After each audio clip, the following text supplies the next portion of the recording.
Hello and welcome to another edition of Let's Narcissism, the video show where I go back and I play the old games I made many years ago.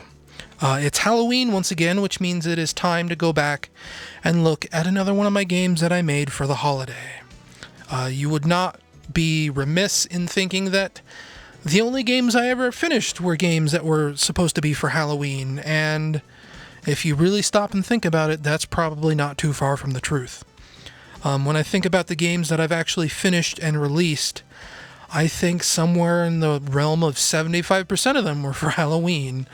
Last year, we did The House, which was my attempt at making a legitimately scary horror game. I think that was a 4 or 5 part video series, starting all the way back in like a fan game called The Darkness that was somehow accidentally scary, and the thought of like intentionally scaring someone became really interesting to me. And you can go watch that. I think there's a playlist if you're on my YouTube channel. It shouldn't be too hard to find. Just go look for playlists. It's in like Halloween playlists. I think I have a specific Let's Narcissism playlist you can go look for. But this year, we're going to be looking at something that is probably a little more well known. This is actually probably the most famous game of mine. I'm actually kind of surprised at how famous it constantly is. Like every now and then I look it up on the internet for some reason, and I'm surprised at how many like big name websites have posted about it. It's the kind of exposure that I think like indie games today would probably kill for, and I somehow managed to get that, and in some ways maybe I've squandered that. That's kind of depressing to think about. But like it got its own Boing Boing article. There was a NeoGAF thread back in 2005, which is like completely bizarre to me. I don't even think about NeoGAF as a website that's been around, 10 years or more. It was in a lot of different magazines. I think it was in Games for Windows magazine. They did like 101 free games articles all the time. Scott Sharkey would write those, and he put my game in there at one point. It was in Hardcore Gaming magazine. It was in Games Master UK over across the pond. And of course, most famously, it was on TV. Jeff Gerstmann and Kevin Pereira talked about this game on Attack of the Show. And it's probably worth mentioning that if you're going to put a dude's game on TV, it would be nice to give him a heads up before the episode airs. Because I had to catch Attack of the Show on a rerun, and thankfully I was able to tape the segment. Otherwise, there would be no archive of that ever happening. But obviously the game I am talking about is Super Mario Blue Twilight. And what we're going to be looking at first is probably a lesser-known version of Super Mario Blue Twilight. This year is the anniversary of Marioween, which is what I call Super Mario Blue Twilight. It's kind of a nickname. But this is the 10th anniversary, but what most people probably don't realize is that I actually started work on this game back in like 2002 or 2003. I'd been working on Sonic fan games for a while because I was, just a huge nerd, and I love that kind of stuff. I kind of wish I could still make Sonic fan games, and maybe I will. But regardless, Sonic games are complex stuff. They have all these like angle calculations and physics to let Sonic run up walls and across ceilings and all this really just complex, annoying stuff that I didn't really understand too well at the time. So I was super frustrated, and I thought, okay, well, what's easier than Sonic?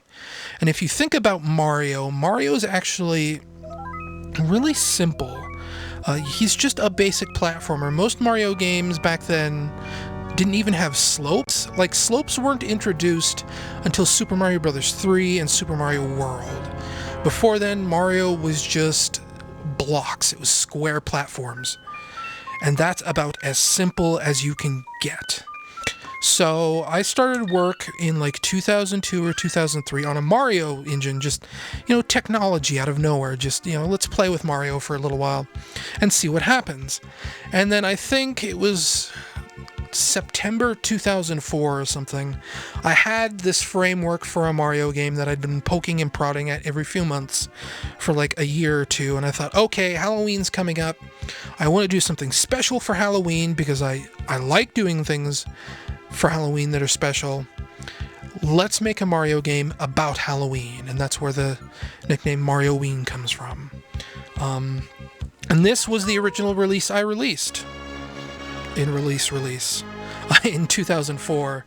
And you'll notice that this is already kind of different from the version that everybody knows.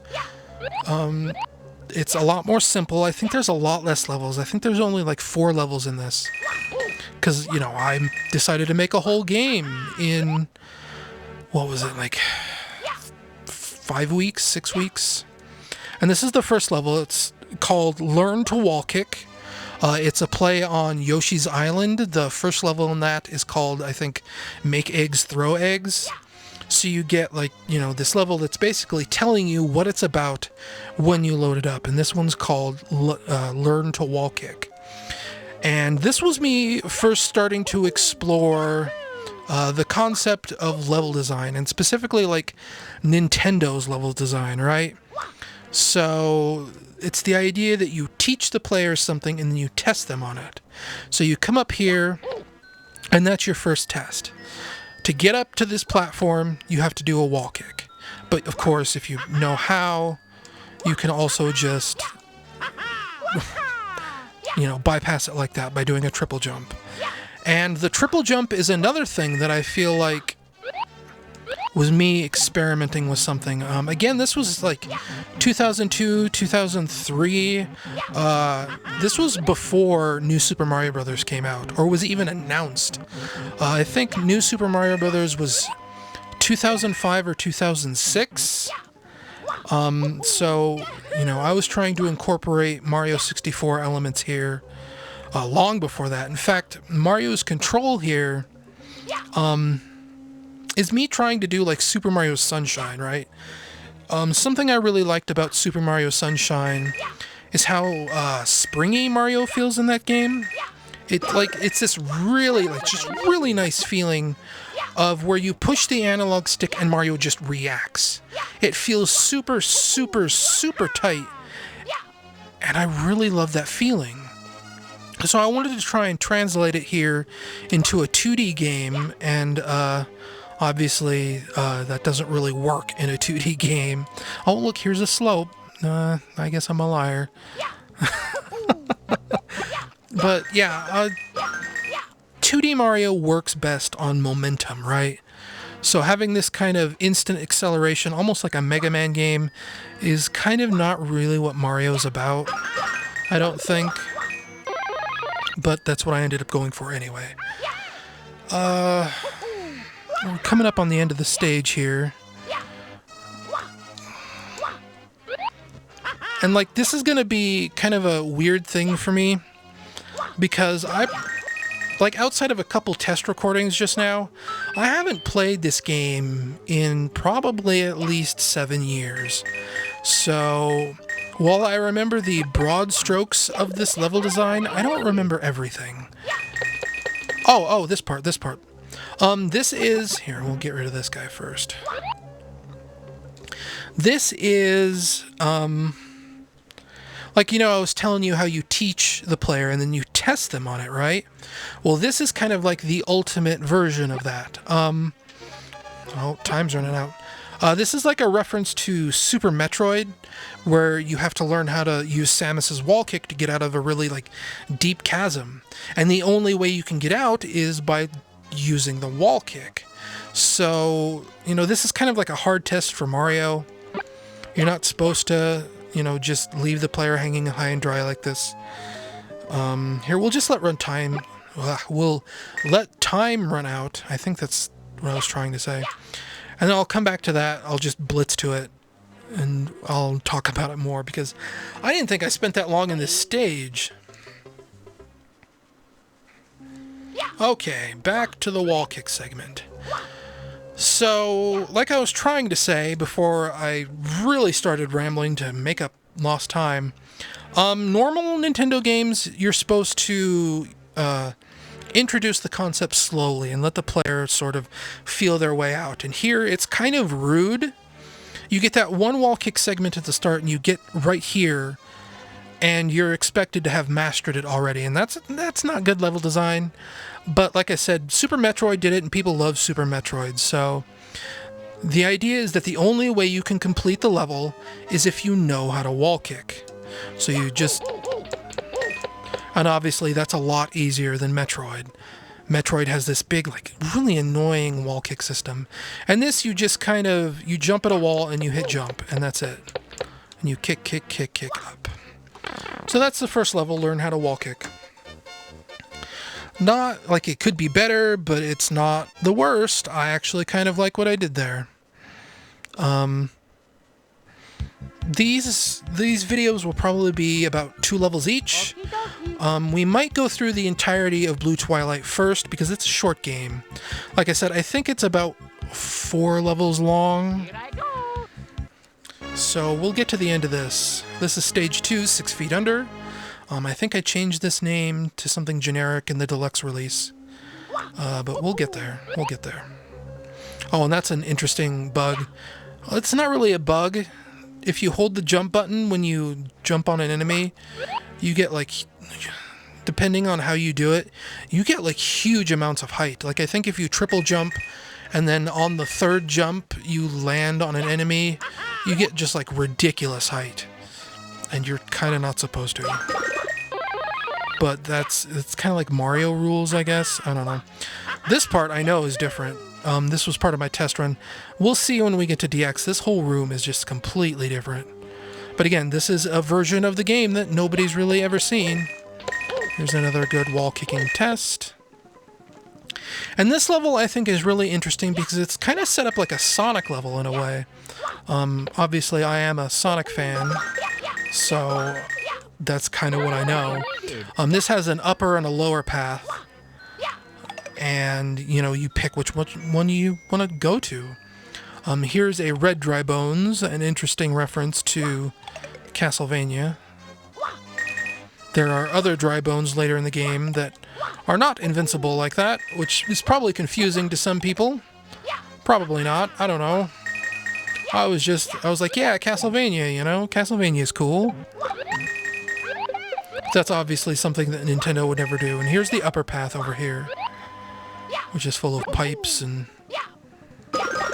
those little lantern guys. Oh, here's a power-up. The old bunny ears from Super Mario Land 2. There's a dry bones. And he moves like a Castlevania skeleton. He jumps around and he throws bones at you. I kind of like that. That's a fun reference. But the bunny ears, and like specifically to talk about them, something I really like to do with my fan games... Oh, my screensaver came on. Maybe you guys saw that, maybe not. My flying toaster screensaver, because that's how long I've been playing this. But anyway, back to the rabbit ears. Something I really like to do with fan games was look at things that people might have ignored or forgotten and bring them back, which, thinking about it now, it's probably not that unique of a position. I guess that's kind of what fan games always do, is that kind of stuff.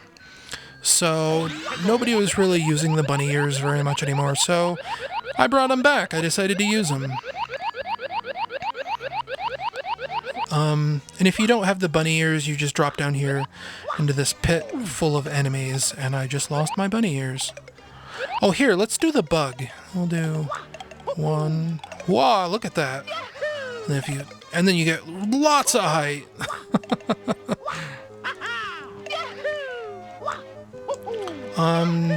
We'll run to the end of the level here, because we're almost there. And then we'll pick up in the next video with what should be the last 2 levels of this very first original version of Super Mario Blue Twilight. And then we'll move on to DX, and you can see what all changed.